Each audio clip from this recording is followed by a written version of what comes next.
Hello नमस्कार मैत्रिणींनो, मी रुपाली आणि रुपाली आर.पी. फॅशन या यूट्यूब चॅनलवरती तुमचं अगदी मनापासून स्वागत. तर मैत्रिणींनो, स्क्रीनवर तुम्ही बघतच आहात की मी वेगवेगळ्या पॅटर्नच्या साड्याचे व्हिडिओ टाकलेले आहेत, फोटोज टाकलेले आहेत. जर तुम्हाला त्यातली कुठली साडी आवडली असेल तर स्क्रीनशॉट घ्या आणि दिलेल्या नंबरवरती तुम्ही मेसेज किंवा कॉल करून बुकिंग करू शकता. ठीक आहे. तर आता आपण बघणार आहोत ब्लाऊज टिप्स.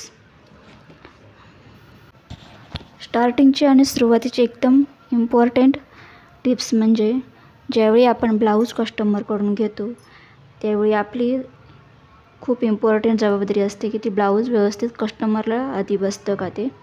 कारण जर व्यवस्थित ब्लाऊज कस्टमरला व्यवस्थित बसत असेल तर त्या मापानुसार आपण व्यवस्थित कटिंग किंवा स्टिचिंग करू शकतो. परंतु जर ब्लाऊजच काही फोल्ड असेल तर आपला ब्लाऊज बिघडू शकतो. त्यामुळे आपण ब्लाऊज कस्टमरला वाटलं तरी घालून बघायला सांगावं, म्हणजे जेणेकरून आपल्याला खात्री पटेल की ती ब्लाऊज व्यवस्थित बसतं आहे असं. ठीक आहे. नेक्स्ट स्टेप आहे एकाच कस्टमरचं म्हणजेच एकाच मेजरमेंटचं जेवढे काही ब्लाऊज पीसेस किंवा अस्तर असतील ते एकाच टायमिंगला आपण कट करून घ्यायचे आहेत. आणि त्यातले पार्ट देखील म्हणजे बाही असो किंवा गळापट्टी, हुकपट्टी, आयपट्टी हे एकाच वेळेला आपण कटिंग करून घ्यायचे आहेत. म्हणजे स्टिचिंग करतेवेळी पुन्हा पुन्हा आपण कटिंग करायला नको, स्टिचिंग आपली लवकरात लवकर होईल. ठीक आहे.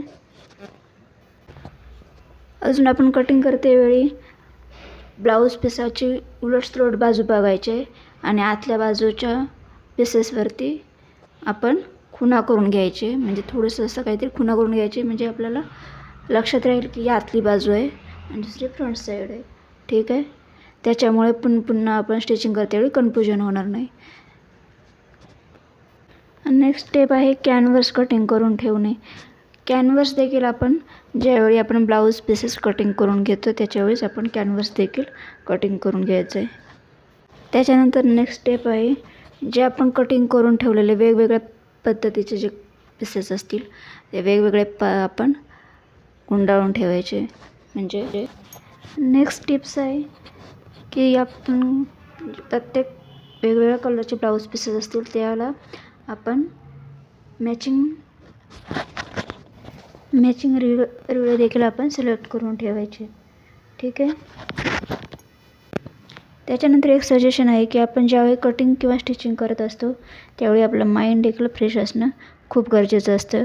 कारण जर आपण कुठल्या तरी विचारात जास्त टेन्शनमध्ये वगैरे असलो आणि त्यावेळी आपण कटिंग स्टिचिंगचं जर काही करत असलो तर त्याचा कळत नकळत आपल्या कामावरती देखील परिणाम होत असतो. त्याच्यासाठी आपलं माइंड देखील फ्रेश असणं हे खूप महत्त्वाचं आहे. त्याच्यामुळे तुमचा मूड फ्रेश ठेवून कामाला सुरुवात करायची. ठीक आहे. अजून काही टिप्स आपण बघणारच आहोत पुढील व्हिडिओत. परंतु मित्रांनो, जर माझे व्हिडिओ आवडत असतील तर प्लीज व्हिडिओला लाईक करा, कमेंट करा आणि व्हिडिओला सबस्क्राईब करून ठेवा. नवीन असाल तर व्हिडिओला सबस्क्राईब करून ठेवा, म्हणजे जेणेकरून जेवढे काही माझे नवीन व्हिडिओ येतील ते तुम्हाला त्याची नोटिफिकेशन मिळून जाईल. ठीक आहे. आता ही झाली कटिंगविषयी थोडीफार माहिती, टिप्स किंवा माहिती.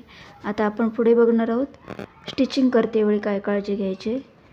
तर स्टिचिंग करतेवेळी आपण जे काही लागणाऱ्या वस्तू आहेत त्या आपण आपल्या हाताशी ठेवायच्या आहेत. म्हणजे छोट्या छोट्या गोष्टीसाठी आपल्याला पुन्हा सारखं मशीनवरून उठू लागू नये म्हणून आपल्या जवळ सगळ्या वस्तू ठेवायच्या आहेत. म्हणजे चॉक असू देत, आपल्याला लागणारे रुळं,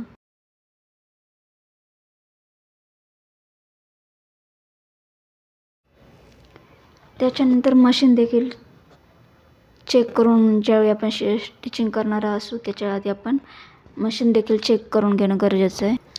मशीनला ऑइलिंग करून घेणे, मशीनची सुई वगैरे तुटली वगैरे आहे का याची तपासणी करून घेणे.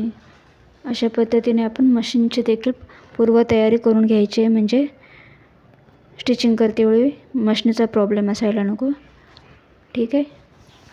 नेक्स्ट टिप आहे ज्यावेळी आपण ब्लाऊज स्टिचिंग करायला घेतो त्यावेळी सगळे पार्ट म्हणजे जेवढे काही पार्ट असतील ते जोडतेवेळी अर्धा इंच शिलाई मार्जिन आपण कटिंग करतेवेळेस ठेवायचे आणि स्टिचिंग करतेवेळी डबल शिलाई द्यायची, म्हणजे पार्ट उसवणार नाही. ठीक आहे. आणि जिथं गरज असेल तिथं दाबपट्टी देखील आपण देऊन घ्यायचे, म्हणजे फिनिशिंगला देखील छान वाटते आणि व्यवस्थित छान दिसतं. ठीक आहे. त्याच्यासाठी आपण अशा पद्धतीने आपण दाब टीप देखील देऊन घ्यायचे. त्याच्यानंतरची टिप्स आहे जी आपण पायपिंग, म्हणजेच गोट किंवा पायपिंग आपण म्हणतो, मागील गळ्यासाठी किंवा आपण पुढील भागाच्या गळ्यासाठी आपण पायपिंग करत असतो. ती पायपिंग देखील छान येणं गरजेचं आहे, कारण त्याच्यावर ब्लाऊज खूप फिनिशिंगला दिसतं. त्याच्यासाठी पायपिंगवर लक्ष देणं खूप गरजेचं आहे. ठीक आहे.